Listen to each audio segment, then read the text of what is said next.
Ona thengia wa mukaana wa kwaga kuuma utuku kugathikwo mukaana uyu ni thina munene kuri ahuri a biacara. Uu ni kurumirira woici matoikaine tauni-ini ya Kerugoya kaunti ya Kirinyaga. Kuona no hathara maratara thutha wa andu matoikaine gubunja nduka ciao utuku na guthukangia indo ciao.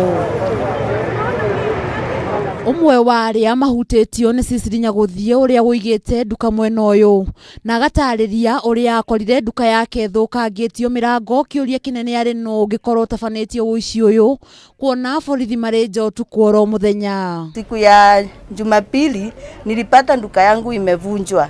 Hata kama hawakuweza kuingia ndani, walikuwa wamevunja, walikuwa wamebakisha kidogo.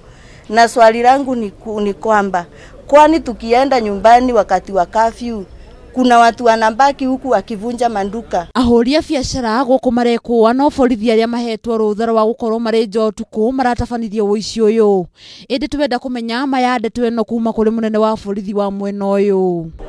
Walivunja, lakini kuna mahali kuna kitu ilikuwa imefunga mahali pengine wakashindwa kuitoa, hiyo ikazuia kuingia, lakini milango imevunjwa vibaya. Hata ukiangalia hapo kwa makufuri unaona vile kumechomwa. Jana nimeshinda kazi ya kuchoma, nilikuwa nimekuja kazi na sikufanya kazi, nimeshinda kazi ya kuripea. Na swali yangu ninauliza, kwani tukienda curfew kuna wale wengine wanabaki, ama ni askari wanaimba, ama ni akina nani? Sasa tunataka serikali iingilie kati ya county ndio itusaidie na iweze kushika hao wezi na wanjue kama kuna wanabaki.